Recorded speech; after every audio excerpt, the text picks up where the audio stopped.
Terus deh. Sudah kelihatan kan ya?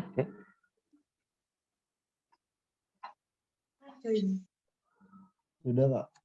Ya, baik. Terima kasih. Mohon maaf ya. Baik. Saat ini,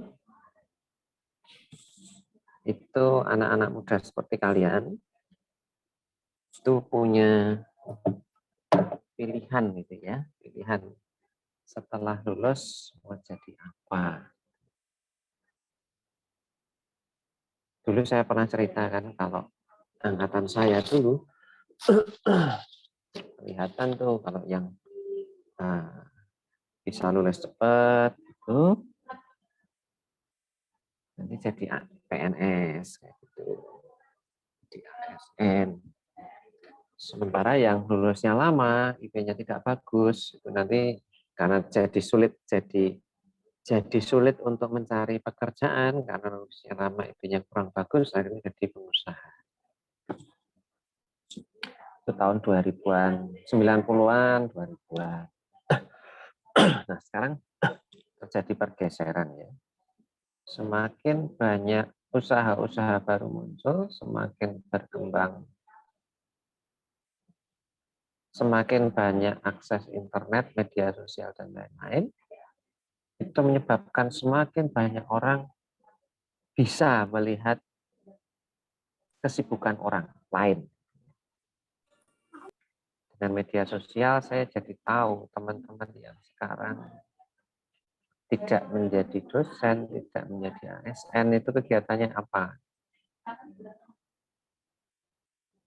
Nah, ini menjadi menarik. Kenapa? Karena sekarang muncul kecenderungan banyak orang yang awalnya sudah mapan, sudah bekerja di instansi pemerintah, BUMN, atau perusahaan swasta yang besar, itu jadi bosan dengan pekerjaan. Saya kadang-kadang juga mengalami hal yang sama.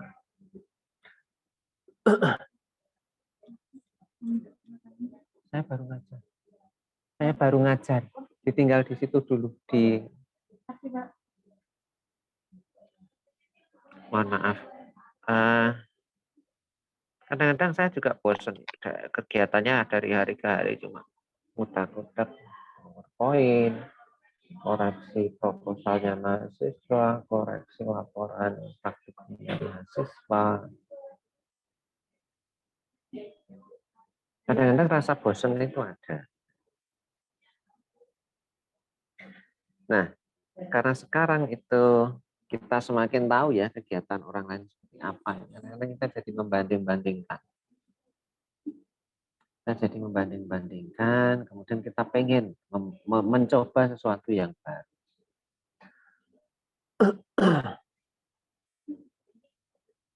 Nah, sekarang muncul kecenderungan yang menarik. Banyak orang yang pekerjaannya sudah mapan, ya, sudah sangat sibuk dengan pekerjaannya, tiba-tiba resign, tiba-tiba berhenti dari pekerjaannya, kemudian memulai sesuatu yang baru, memulai bisnis, memulai wirausaha. Dan itu banyak sekali.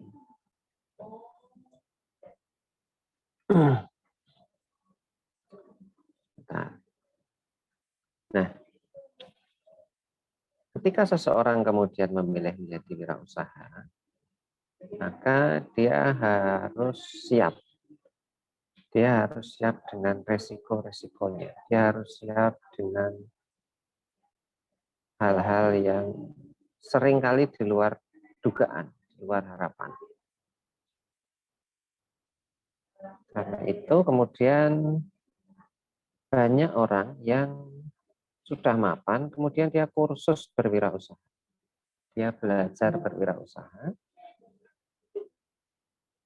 Kemudian dia paham bahwa ketika sudah menjadi wirausahawan, untuk menjadi sukses, itu butuh waktu, butuh proses. Meskipun ada beberapa orang wirausahawan itu yang cepat banget itu. Jadi dia dalam waktu sangat singkat itu usahanya menjadi besar, kemudian dia mendapatkan keuntungan yang besar juga dalam waktu singkat, tapi itu jarang. Kemudian yang kedua, harus berani mengambil resiko. Karena berwirausaha itu resiko gagalnya cukup besar. 2 hari yang lalu itu ada artikel di, saya agak lupa tuh, CNN apa ya, CNN Indonesia itu yang membahas tentang 90% usaha baru di Indonesia itu gagal. Yang bisa jalan itu hanya 10%. Nah, hal ini kan beda dari kalau kita jadi karyawan. Kalau jadi karyawan kan resiko yang dihadapi tidak sebesar menjadi pengusaha. Kemudian yang ketiga adalah kemauan untuk terus belajar. Belajar apa? Kita sudah sempat lihat sebelumnya. Kita harus paham perilaku konsumen, perilaku karyawan. Kadang-kadang kita juga harus mengikuti kebijakan pemerintah. Nah, proses itu kemudian nanti akan menjadi sebuah acuan bagi kita untuk terus memperbaiki diri. Belajar. Kadang-kadang sampai perlu untuk membuat produk yang baru, inovasi yang baru. Nah,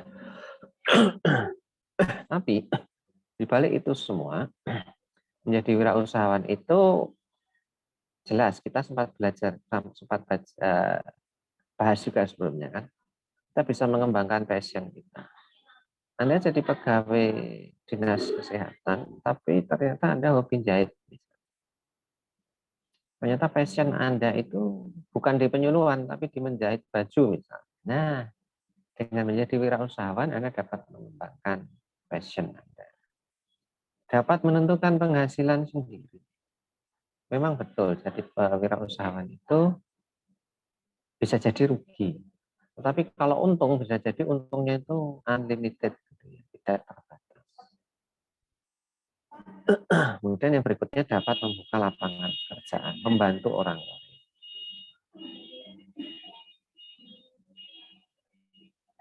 Nah, sekarang kekurangannya apa menjadi wirausahawan? Kekurangan menjadi wirausahawan itu penghasilannya tidak stabil. Jadi kalau Anda tidak suka dengan penghasilan yang naik turun, Anda harapannya ya penghasilan stabil saja supaya perencanaan keuangannya gampang, ya jangan jadi wirausahawan. Tapi perlu diingat menjadi wirausahawan itu penghasilannya bisa juga maksimal jumlahnya, sangat besar. Kemudian yang kedua, jam kerjanya itu panjang. Sebenarnya bukan panjang ya, jam kerjanya itu tidak pasti. Karena kadang-kadang kita butuh bekerja 20 jam sehari, kadang-kadang kalau sudah mapan itu kita hanya bekerja 1 jam 2 jam sehari. Ngurusi usaha kita. Kemudian yang berikutnya mengandalkan gaji. Nah ini mindsetnya karyawan. Kayak saya ini. Mengandalkan gaji sebagai penghasilan utama. Banyak karyawan yang tidak punya penghasilan lain selain gaji, sehingga dia mau tidak mau harus mencukup-cukupkan gajinya untuk seluruh pengeluaran. Salah atau tidak? Tidak salah. Tapi kalau kondisi seperti itu tentu saja kayanya lama atau bahkan sampai mati pun tidak akan kaya.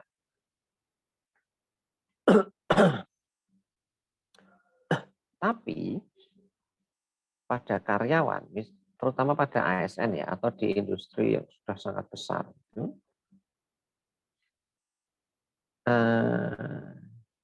ASN itu kan tidak memikirkan soal PHK ya, karena kan PNS itu tidak di PHK, kecuali kalau dia melakukan pelanggaran berat. Tapi yang perlu diingat, karyawan swasta itu bisa di PHK. Kayak saya ini bisa di PHK. Makanya saya juga harus siap-siap. Misal suatu ketika UMS kehilangan pendapatan, kemudian harus mem-PHK karyawannya.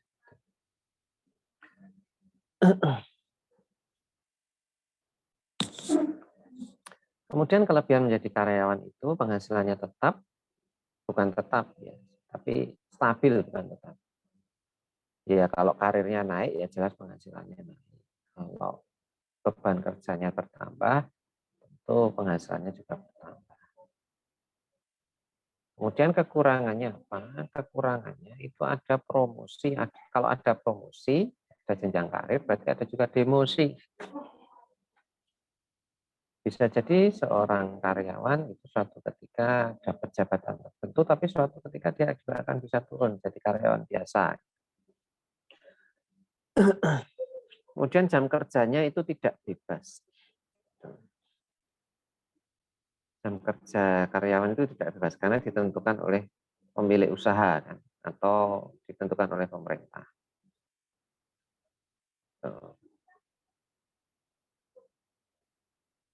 Oke, itu nanti silahkan dilihat di file PowerPoint-nya ya. Tadi saya sudah di-tap PJ-nya.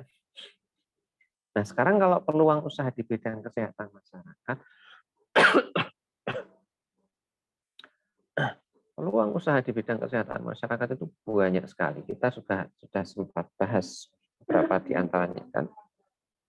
Tinggal bagaimana Anda melihat kondisi masyarakat, melihat kemampuan Anda, dan juga melihat prediksi di masa depan seperti apa gitu.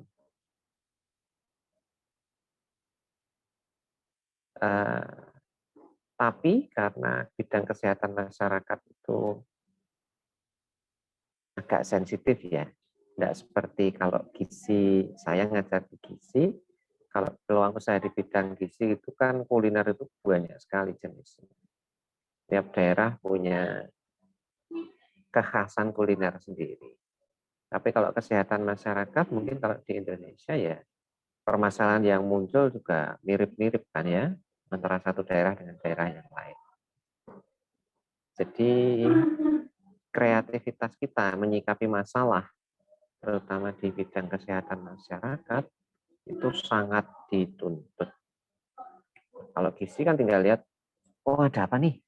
Ada jagung, mau dibikin apa? Lihat, masyarakat sudah bikin apa? Kita cari yang belum dibuat oleh masyarakat. Kalau kesehatan masyarakat agak beda. Baik, itu sekilas dulu titipan materi dari itu. Saya ada slide berikutnya ini.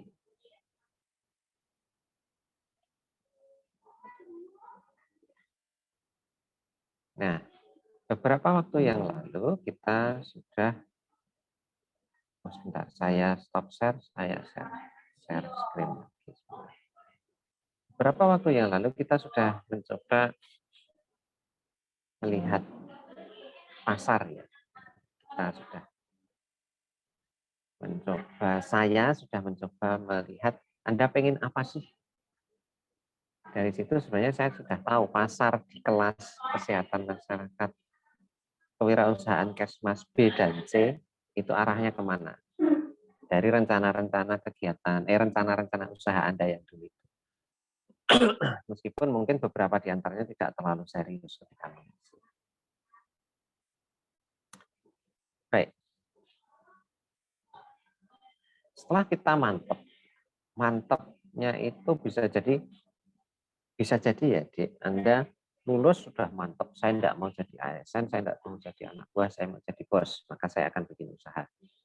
Atau bisa juga Anda sudah jadi ASN, kemudian saya bikin usaha. Atau bisa juga Anda sudah jadi ASN misalnya, kemudian keluar untuk bikin usaha. Itu akan banyak sekali kejadian-kejadian seperti itu. Dulu yang sekitar 3 tahun yang lalu itu kan banyak yang keluar dari bank karena takut dengan ribanya di bank. Nah, kemudian mereka membentuk usaha-usaha baru, karyawan-karyawan. Nah, hari ini kita akan membahas tentang bauran pemasaran. Apa saja nanti kita lihat dari dalam slide ini apa saja. Baik, ini sudah sempat kita pelajari sebelumnya ya. Cari tahu apa yang paling dibutuhkan oleh konsumen. Kemudian cari tahu dan tentukan produk sesuai profesi kesehatan masyarakat. Masyarakat itu butuh apa yang sesuai dengan bidang kesehatan masyarakat. Kalau kita bicaranya terpaku pada menerapkan ilmu. Tapi kalau tidak ya lebih luas, cari tahu, tentukan produk yang sesuai dengan minat Anda dan kebutuhan masyarakat. Tapi karena kita belajarnya kewirausahaan Kesmas, maka coba kita arahkan dulu ke kesehatan masyarakat. Kemudian lakukan analisis pada permintaan. Kebutuhan masyarakat seberapa sih? Misalnya saya akan membuat susu fermentasi. Nah, kira-kira permintaan masyarakat sebesar apa? Apa yang melatar belakangi permintaan itu? Misalnya permintaan masyarakat besar. Kenapa permintaan masyarakat besar? Karena ternyata banyak masyarakat yang misalnya diare. Kemudian dia memahami bahwa salah satu metode untuk memperbaiki kondisi setelah diare adalah dengan minum susu fermentasi. Nah, misalnya seperti itu. Kemudian lakukan analisis pada penawaran. Ada nggak produsen susu fermentasi di dekat kita? Atau yang sudah jualan di lingkungan kita? Berani nggak kita menantang itu? Misalnya yang ada Yakult, berani nggak saya bikin produk semacam Yakult? Apa kelebihan saya? Nah, itu harus kita perkirakan. Kemudian cari tahu waktu yang tepat untuk meluncurkan produk. Kalau kebutuhan itu stabil sepanjang masa ada, ya tidak masalah kita meluncurkan produk kapanpun. Tapi kalau produk kita itu agak tergantung pada musim, misalnya kita jualan kelambu, nah kita perlu tahu kapan kelambu itu dibutuhkan masyarakat, kapan di daerah itu banyak nyamuk sehingga masyarakat butuh kelambu. Nah, di awal-awal kebutuhan masyarakat muncul itulah kita meluncurkan produk kita. Itu contoh saja ya.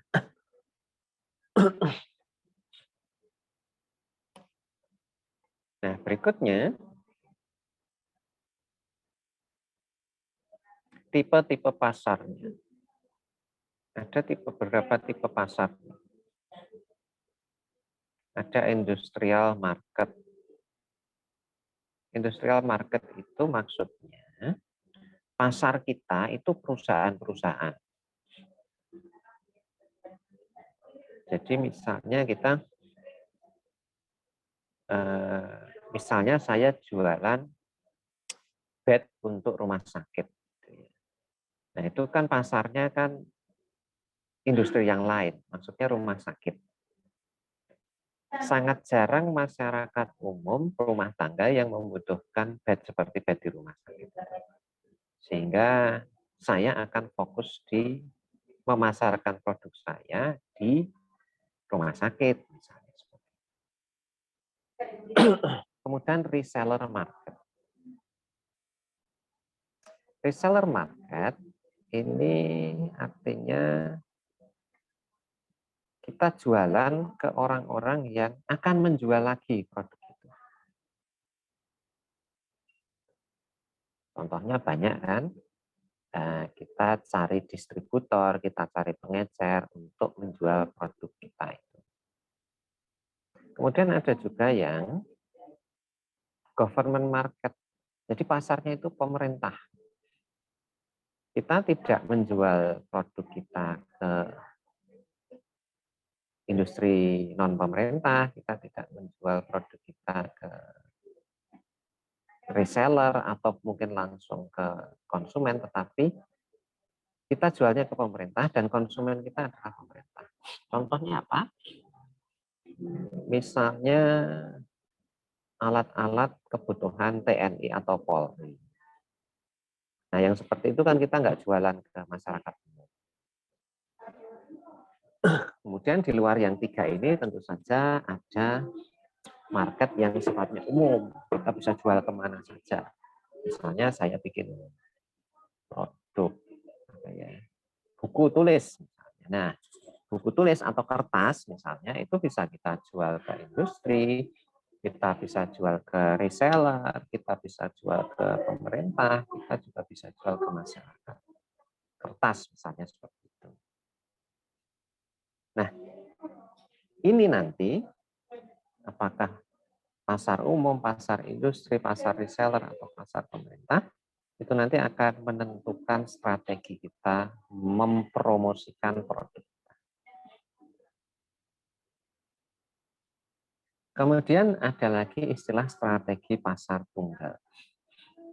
Dijalankan oleh bisnis yang baru atau yang kecil, dan dia punya keterbatasan sumber daya, sehingga dia memilih satu jenis pasar, satu jenis produk mengarah ke pasar yang sempit, pasar tertentu. Jadi dia mencari segmen pasar yang kurang dilayani. Dia mencari segmen pasar yang spesifik, sangat spesifik. Dengan strategi pasar tunggal ini, resikonya besar. Karena kalau lingkungan berubah, selera pasar berubah, maka dia akan kebingungan. Contohnya apa yang pakai strategi pasar tunggal? Yang sering jadi contoh itu adalah sepeda motor Kawasaki. Kawasaki sekarang itu tidak membuat motor matic, tidak membuat motor bebek, dia hanya membuat motor sport, motor laki-laki. Dari mana dia memulai? Dia memulai dari segmen yang masih diabaikan. Apa segmen yang masih diabaikan? Kalau Anda ingat, dulu segmen yang masih diabaikan adalah motor dengan fairing. Waktu itu Kawasaki masuk dengan Ninja 150 RR dan Ninja 250. 150-nya 2 tak, tidak diteruskan. Kemudian dia mainnya kan yang di 250 itu fokusnya kan, 250 cc. Apakah dia main di 150 cc 4 tak? Enggak. Dia tidak main di situ. Sehingga dia memilih pasar yang unik. Kemudian dia mengembangkan ke motor yang lain, tapi masih motor sport. Dia mengembangkan ke motor retro ada. Masih lakukah? Masih laku Kawasaki sampai sekarang. Tapi kemudian seandainya masyarakat tidak atau berhenti membeli motor sport, maka resiko buat Kawasaki sangat tinggi. Karena dia nggak punya motor bebek, dia tidak punya motor matic. Kemudian strategi multipasar. Contohnya banyak. Kalau dari motor ya Honda, Yamaha itu strateginya multipasar. Meskipun mereka belum memiliki produk yang motor listrik.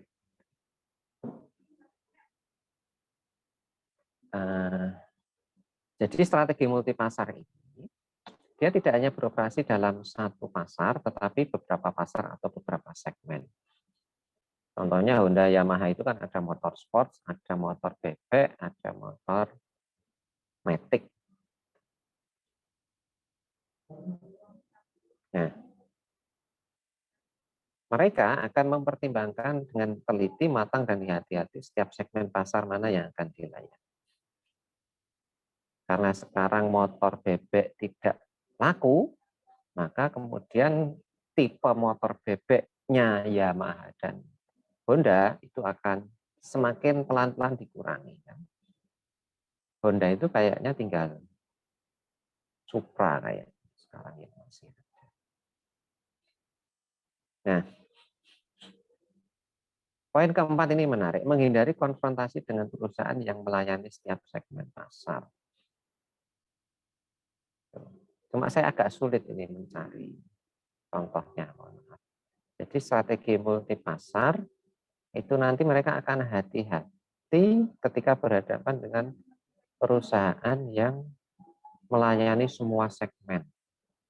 Cuma untuk motor itu kita tidak ada di Indonesia yang melayani setiap segmen.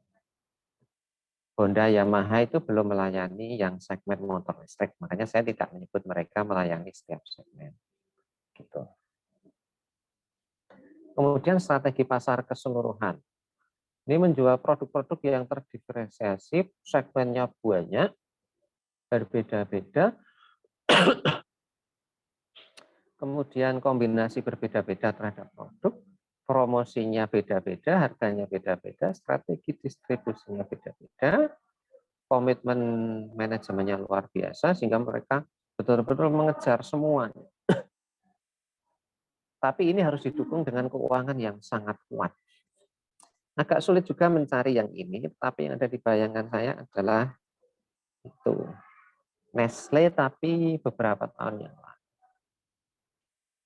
Indofood, nah, Indofood itu mereka memang melayani segmen yang berbeda, strategi distribusinya berbeda, tetapi produknya itu sudah lengkap belum ya? Indofood itu kan ada yang untuk bayi, ada yang untuk dewasa, sudah ada, tetapi Indofood sepemahaman saya belum membuat produk susu misalnya. Nah, jadi saya belum berpikir Indofood itu sudah sampai ke pasar keseluruhan, lengkap dari makanan bayi, susu bayi, sampai makanan dewasa, susu dewasa. Tapi yang jelas kalau produknya banyak seperti ini, keuangannya harus sangat kuat dan tidak mudah yang seperti itu. Nah, itu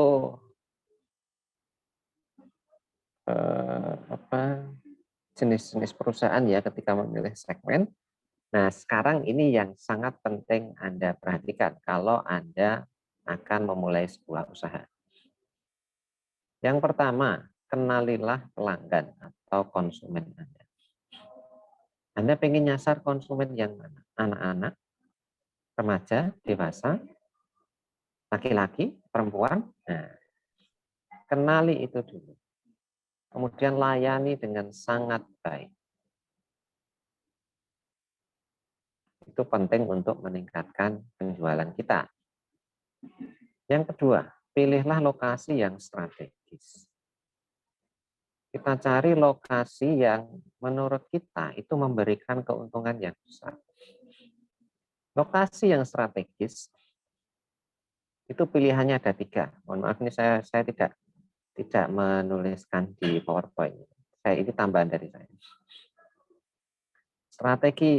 Lokasi yang strategis itu ada 3. Yang pertama, mendekati bahan. Jadi kita membuat usahanya dekat dengan sumber bahan. Yang kedua, mendekati pasar.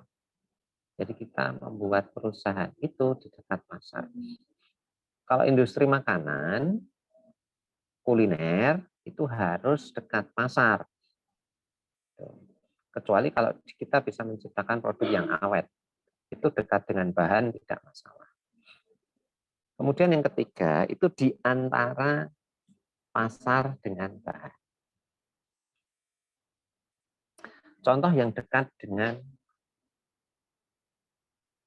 bahan. Maaf, masih ada satu lagi, saya lupa. Jadi dekat pasar, dekat bahan di antara pasar dan bahan. Dan yang keempat adalah dekat dengan sumber daya manusia yang kita butuhkan. Sekarang kita lihat satu-satu. Dekat dengan bahan. Contohnya usaha. Ini apa? Misalnya kalau Anda pernah lihat orang yang membuat batu bata. Orang yang membuat batu bata atau genteng itu biasanya akan mencoba mencari tempat sedekat mungkin dengan sumber tanah liat. Karena mentransportasikan bata jadi, mentransportasikan genteng jadi lebih murah daripada mentransportasikan tanah liat. Kemudian yang kedua, mendekati pasar. Mendekati pasar itu contohnya, sebentar, kalau di Indonesia yang mendekati pasar itu apa ya?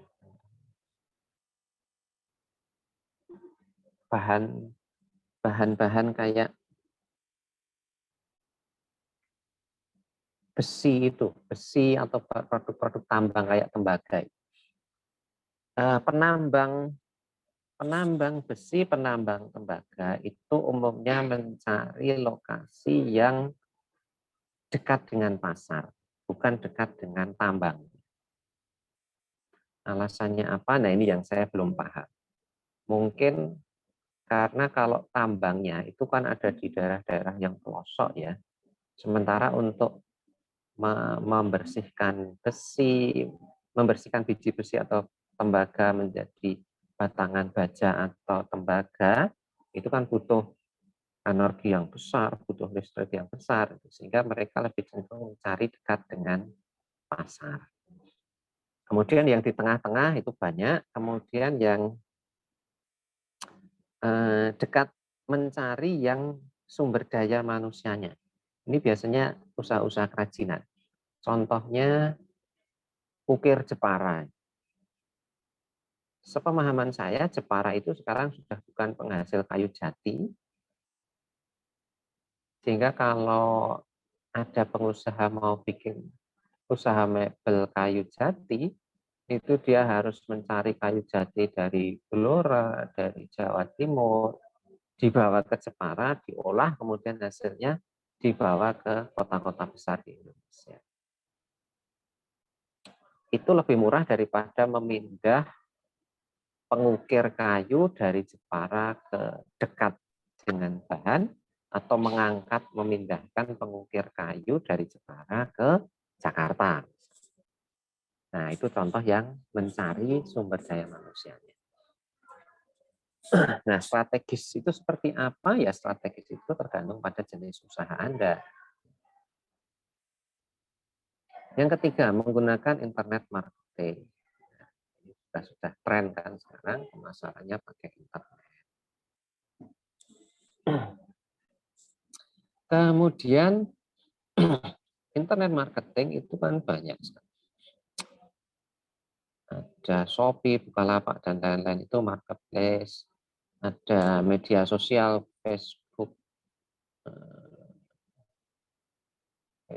IG, kemudian TikTok, dan lain-lain itu. Nah, silakan dipergunakan dengan sebaik-baik. Kemudian lakukanlah promosi. Ingat, promosi itu penting, memperkenalkan produk kita itu penting, dan itu bisa juga dilakukan dengan media sosial. Bisa juga dilakukan dengan menyebar leaflet. Ketok tular dari mulut ke mulut juga bisa. Kemudian, jangan lupa deh, pilihlah merek atau nama produk yang bisa menarik perhatian. Itu juga ternyata bisa meningkatkan penjualan. Nanti akan coba saya lihat apakah di kewirausahaannya Kesmas itu membahas merek atau tidak. Kalau di gizi ada itu pembahasan tentang merek. Jadi bagaimana memilih kata yang baik jadi merek, menarik, tidak berkonotasi negatif, tidak membuat orang tidak menyukai duluan, belum tahu produknya, nah seperti itu. Kemudian strategi kita berpromosi. Promosi itu strateginya banyak. Ada yang bikin iklan di koran, di TV, di YouTube, dan lain-lain.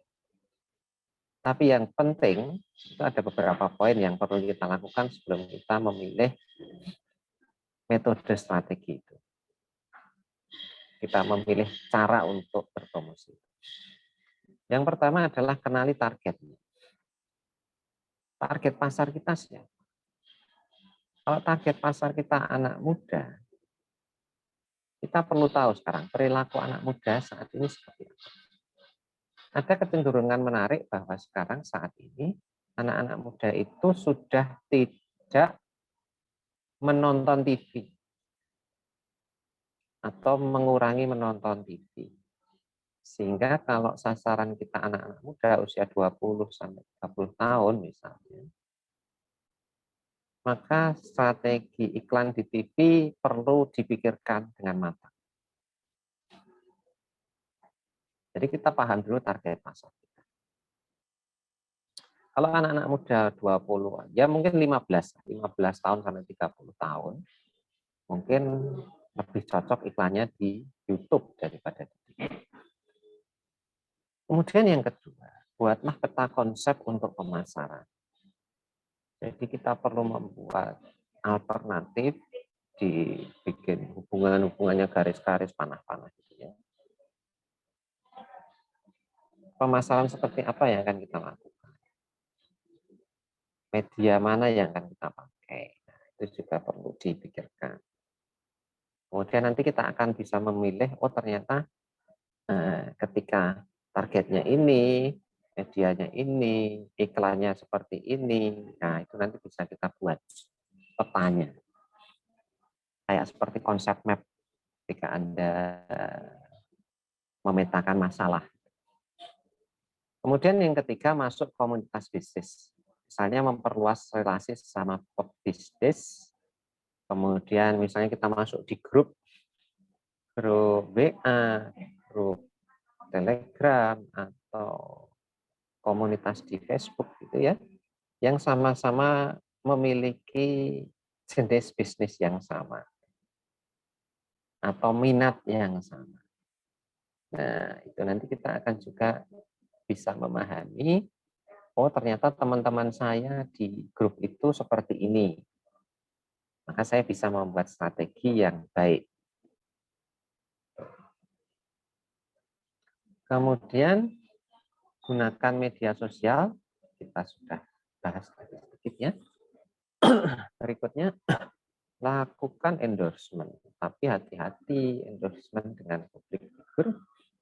Itu saat ini kan banyak public figure yang perilakunya kurang baik, sehingga malah jadi bumerang. Jadi senjata makan tuang ketika kita meminta mereka untuk mengendorse produk kita. Jadi ini harus sangat hati-hati. Membuat website, pentingkah? Ini juga perlu dipikirkan. Kalau institusi kayak UMS jelas membuat website perlu. Tapi kalau jualan jasa,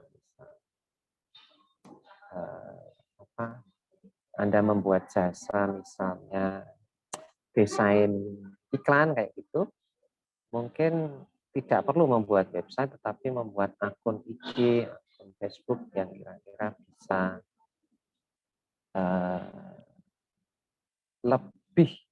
lebih menjangkau masyarakat daripada hanya membuat website.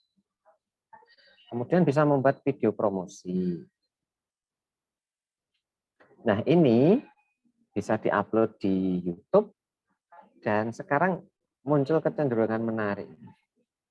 Muncul kecenderungan banyak pengusaha itu membuat video iklannya itu tidak kemudian semata-mata isinya iklan, tetapi mereka melakukan edukasi. Mereka melakukan edukasi kepada masyarakat sesuai dengan keahliannya, kemudian di situ nanti diseliti iklan.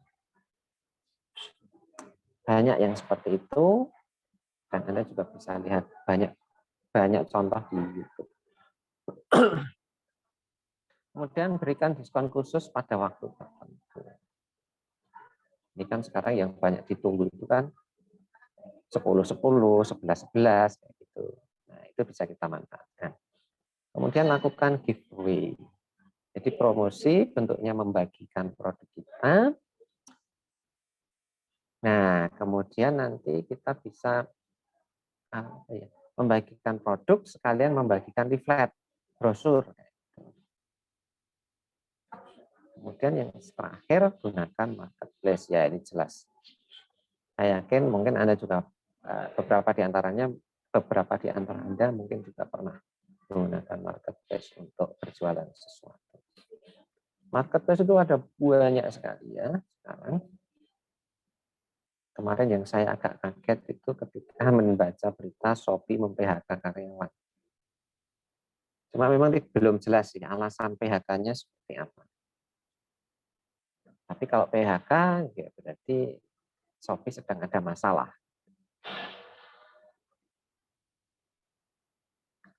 Nah, ini sedikit motivasi ya dari si pembuat PowerPoint. Jadi sekarang di Shopee itu kita bisa jumpai apa saja. Istri saya pernah beli tanaman dari Shopee. Saya juga sempat tidak yakin, tanaman kok dijual di Shopee. Kalau lama ngirimnya gimana? Ternyata yang dibeli oleh istri saya itu kaktus. Jadi kalau lama di jalan pun tidak masalah.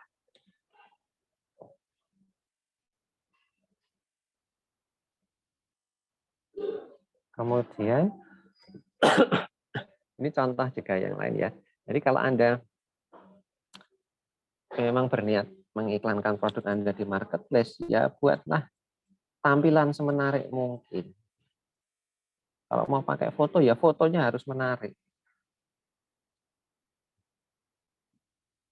Sehingga masyarakat akan tahu, masyarakat akan melihat, kemudian tertarik. Meskipun ketika barangnya datang, kadang-kadang ternyata tidak sebagus fotonya. Saya kemarin, minggu yang lalu itu beli jam dinding ya, yang besar yang nempel di dinding, kemudian angkanya ditempel di dinding itu juga itu. Di foto bagus, begitu sampai ya biasa saja. Baik, jangan lupa setiap penjualan, setiap promosi itu harus dicatat. Misalnya kemudian kita promo di Shopee, misalnya. Kita buat tabelnya. Bulan Januari laku berapa, bulan Februari laku berapa. Nah, dari situ kita akan tahu. Oh, ternyata misalnya ya, Shopee penjualannya relatif lebih baik daripada Bukalapak, misalnya seperti itu. Atau sebaliknya. Atau mungkin kalau Anda bisa catat dengan baik, Anda akan tahu tanggal-tanggal di mana penjualan Anda meningkat. Contoh misalnya kalau tanggal muda Anda jualan sepatu, ternyata tanggal muda penjualan sepatu kita 10% lebih tinggi daripada tanggal tua. Nah, baik, berikutnya kita masih punya waktu. Bisa juga ngejar materi dari Bu. Sebentar. Oh, ternyata belum saya buka. Sebentar ya.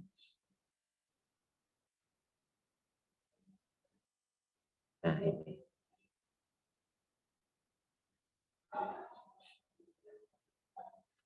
Sementara kita optimalkan waktu kita. Nanti kalau ada pertanyaan boleh langsung ditanyakan.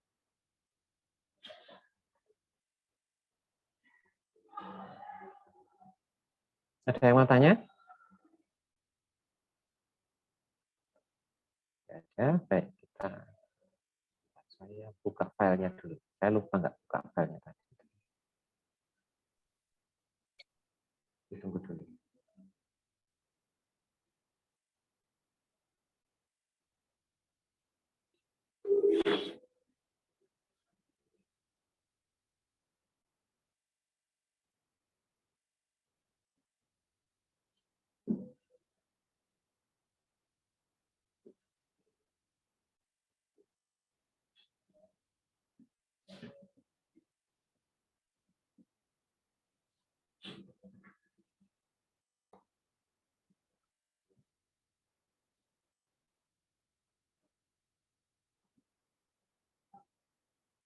Baik, pada slide berikutnya ini yang sedang saya buka di agak lama, mohon maaf. Anda mudah-mudahan PJ Anda sudah men-share ke kelas. Jadi file yang namanya industrial kreatif. Saat ini produk yang dijual di marketplace maupun offline itu kan sebenarnya sudah banyak sekali. Secara kegunaan itu sebenarnya sama. Lampu A dengan lampu B, sepatu A dengan sepatu B, itu kalau secara kegunaan bisa jadi sama. Bisa jadi sama. Tapi kadang-kadang saat ini konsumen itu berpikirnya bukan hanya sekedar kegunaan yang kegunaan yang inti gitu. Tapi kadang-kadang konsumen itu mencari sesuatu yang unik. Nah, disinilah kreativitas dibutuhkan. Sebentar, saya share screen.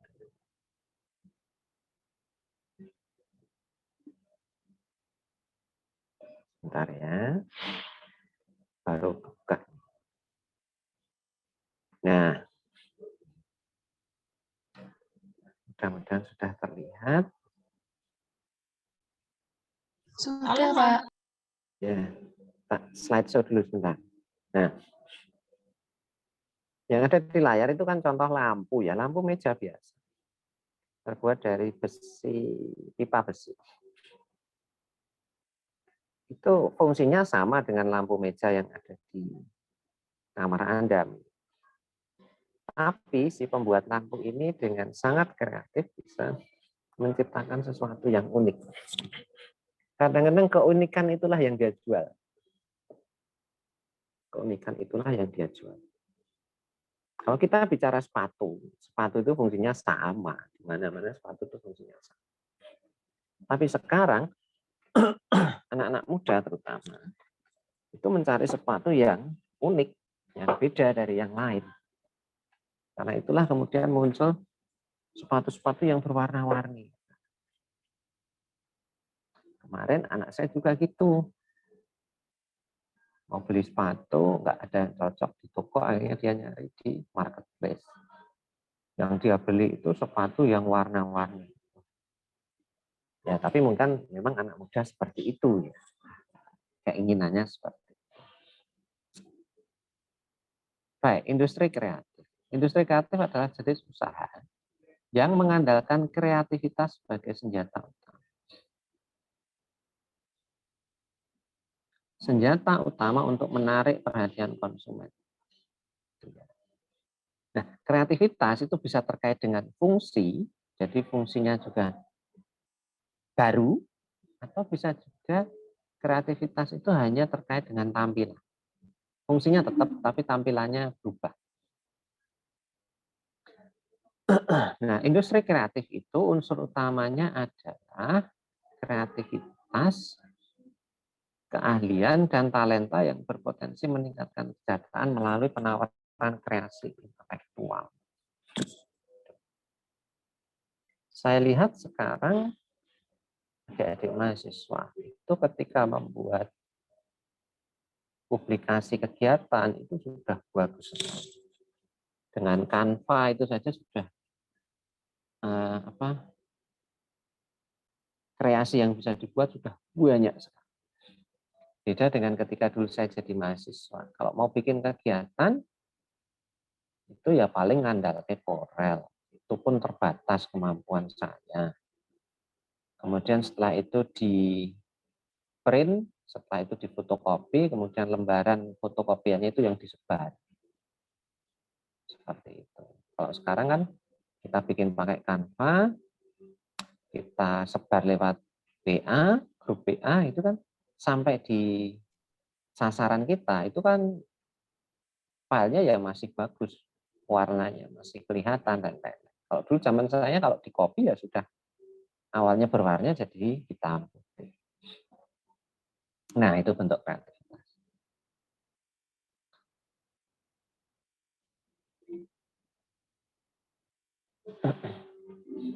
Baik, sekarang kita lihat jumlah pengguna internet di Indonesia. Kenapa kita perlu melihat pengguna internet? Karena sekarang industri kreatif itu memanfaatkan internet untuk menyebarluaskan produk, memanfaatkan internet untuk juga saling mengamat-amati produk orang lain. Baik, tahun 2021 pengguna internet kita itu 202 juta jiwa.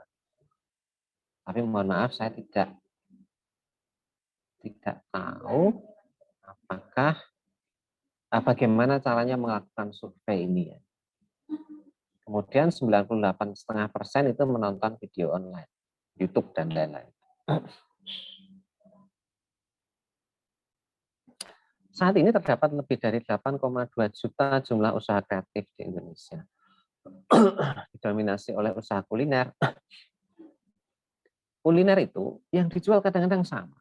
Ya. Misalnya kopi yang dijual ya di mana-mana ya kopi. Paling beda sedikit di cita rasa. Nah, sekarang yang dijual di kafe-kafe itu apa? Kadang-kadang bukan kopinya. Kadang-kadang yang dijual adalah suasananya, dekorasinya yang menarik. Ya. Kadang-kadang justru sepinya yang dijual. Nah, ini kan sesuatu yang butuh kreativitas. Kemudian usaha fashion. Nah, kalau fashion jelas ya kalau tidak kreatif ya nggak akan laku. Kemudian usaha kria atau kerajinan. Selain itu terdapat 4 subsektor ekonomi kreatif dengan pertumbuhan tercepat yaitu film. Kalau dulu film itu panjang 1 jam lebih diputar di bioskop atau di TV.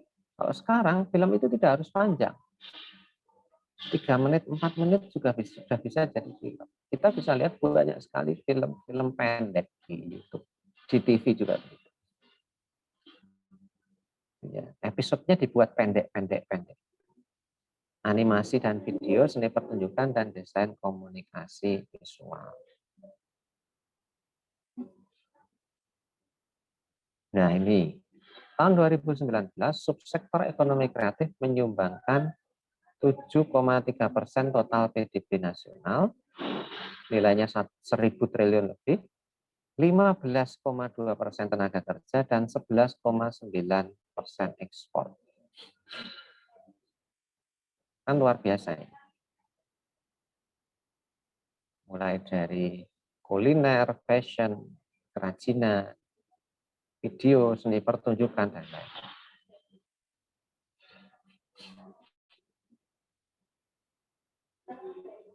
Aduh, sebentar, ini ada yang kurang ini.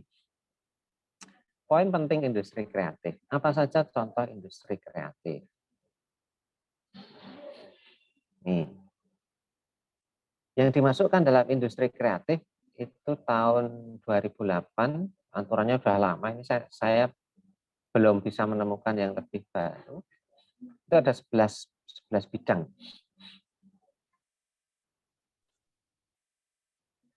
Ada periklanan, arsitektur, barang seni, kerajinan, desain, fashion, video, game, fotografi, musik, dan lain-lain. Itu masuk industri kreatif.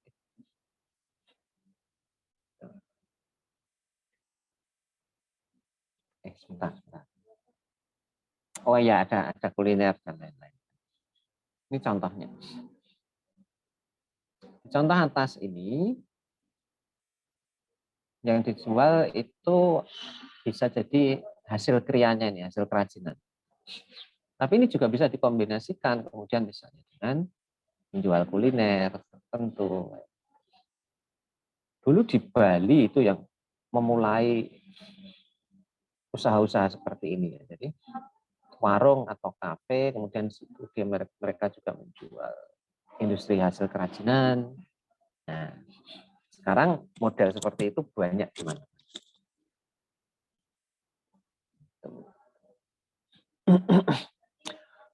Nah, di bawah itu contoh-contoh kayak ini ya, penataan ruang, mebel itu yang membutuhkan kreativitas.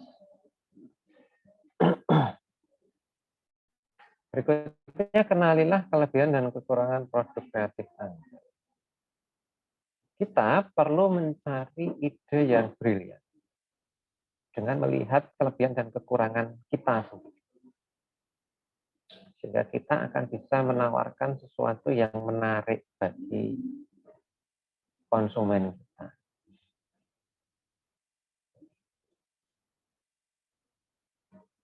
Yang contoh di sebelah kanan itu kan terarium itu ya. Jadi tanaman kecil-kecil ditanam dalam botol. Kemudian nanti bisa ditaruh di meja. Nah, ini juga butuh kreativitas tinggi. Kita perlu mengikuti tren yang sedang berkembang, kita perlu memiliki wawasan yang luas, kita perlu melihat memata-matai pesaing, kita perlu sering-sering mengikuti pameran, sehingga kita tahu, oh orang lain punya kelebihan, saya punya kekurangan, bisa nggak saya menutup kekurangan itu? Nah, ini akan jadi sesuatu yang menarik.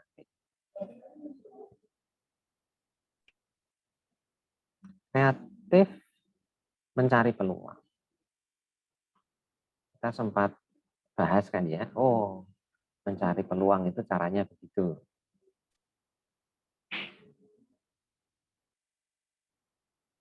Jadi carilah peluang yang ada, seperti yang sudah pernah kita bahas, kemudian cobalah untuk melihat peluang yang belum, peluang atau harapan konsumen yang belum terlayani, kemudian kita masuk di situ.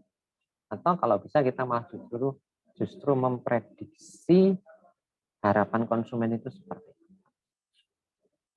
Yang ada di sebelah kanan, itu kan hanya lampu meja. Kalau Anda punya lampu meja di rumah, ya fungsinya sama.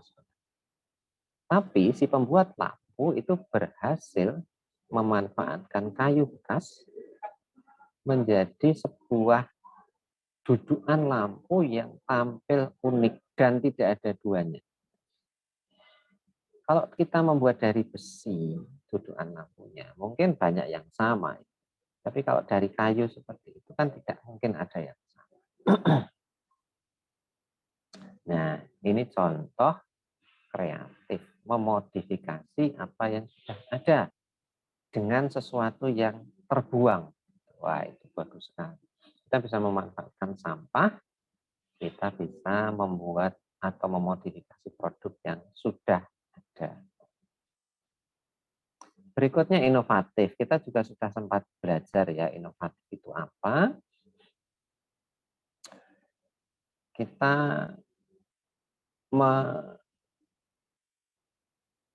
melihat kebutuhan konsumen seperti apa, kemudian membuat sesuatu atau jasa yang kalau bisa itu melebihi harapan konsumen. Kalau bisa bahkan memperbaiki atau meningkatkan fungsi dari barang itu. Nah, itu nanti butuh inovasi. Berpikir inovasi adalah berpikir kreatif. Kita melihat ada tidaknya masalah, kemudian kita menghasilkan ide, kemudian kita menawarkan solusi.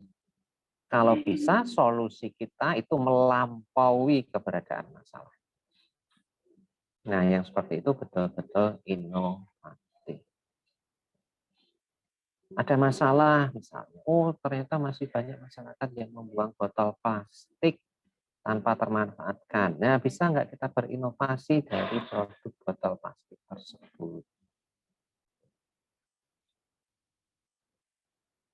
Kemudian kolaborasi. Kita perlu bekerja bersama kadang-kadang. Kadang-kadang misalnya ya, kita hanya bisa membuat tetapi kita belum bisa memasarkan. Maka kita perlu berkolaborasi dengan perusahaan yang mampu memasarkan.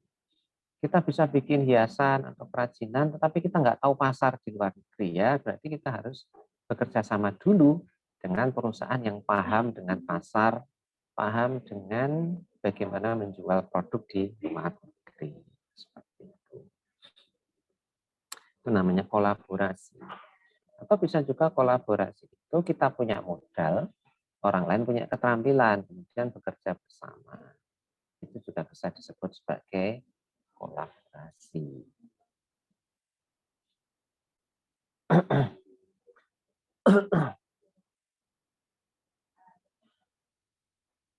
Maaf, ini ada yang salah ketik itu.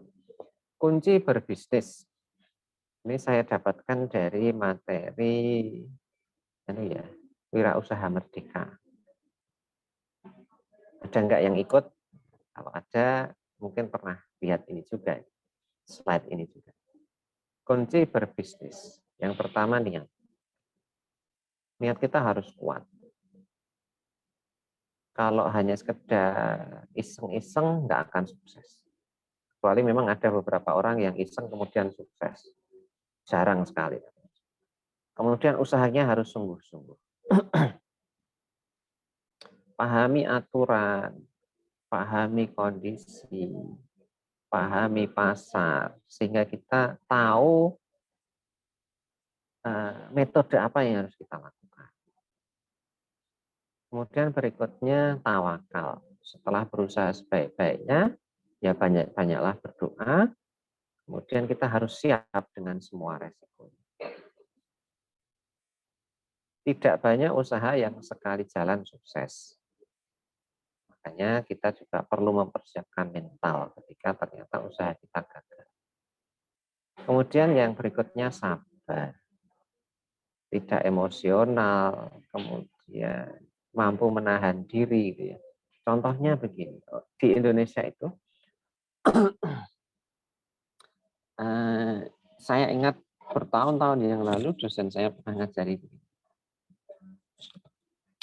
Kalau Anda sudah bikin usaha, sudah mulai ada keuntungan, maka jangan terlalu tergesa-gesa untuk berekspansi. Ya. Saya misalnya jualan soto di Kartosuro, kemudian sudah ada untungnya, kemudian ada orang nawari ekspansi ke Boyolali. Nah, kita harus menahan diri dulu.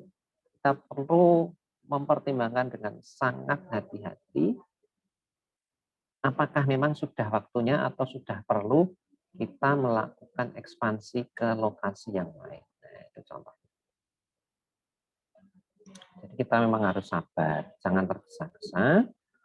Kemudian ketika gagal, ketika ya jangan kemudian putus asa. Kemudian yang terakhir ikhlas. Jangan lupa usaha yang baik, usaha yang maksimal, berdoa, berserah diri kepada Allah, kemudian ikhlas ketika kita ternyata misalnya mulai dari nol lagi. Dan memang tidak banyak orang yang sanggup seperti itu. Makanya tadi di awal saya sampaikan, usaha startup di Indonesia itu hanya 10% yang bisa bertahan. Bertahan itu belum tentu kemudian sukses. Ya. Bertahan itu baru di tahap tidak mati. Yang sukses berapa? Ya tentu saja lebih kecil daripada 10%. Makanya kita perlu bersiap-siap dengan segala kemungkinan. Gitu. Mungkin itu yang bisa saya sampaikan untuk pertemuan kita hari ini. Alhamdulillah, ini sebenarnya materi untuk 2 pertemuan. Kita jadikan 1 hari ini. Dan saya juga berterima kasih adik bisa hadir di ruangan ini langsung untuk bahas 2 materi. Kalau kita ketemunya di kelas, mungkin kita tidak bisa bahas langsung 2 materi, karena kelas kita kan kapasitasnya kecil. Monggo ada yang ingin ditanyakan, silakan. Ada yang ingin contoh, kalau bisa saya jawab, akan saya jawab sekarang. Monggo, silakan. Coba nanti sering-sering buka YouTube, kemudian coba cari video tentang jatuh bangunnya industri gitu ya. Bagaimana misalnya kayak industri-industri besar kayak Toyota itu bisa jatuh bangun. Kemudian bagaimana industri seperti Yamaha itu nekat bikin motor tapi juga bikin gitar, bikin alat musik. Itu kan sesuatu yang sangat berbeda kan.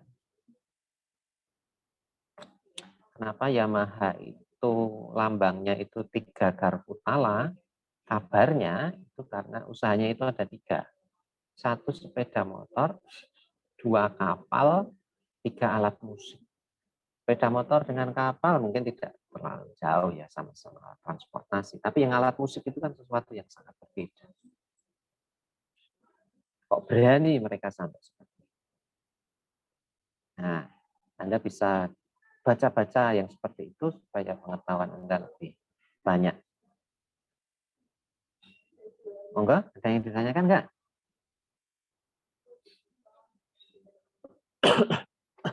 Tidak ada, kalau tidak ada kita tutup sekian dulu. Mudah-mudahan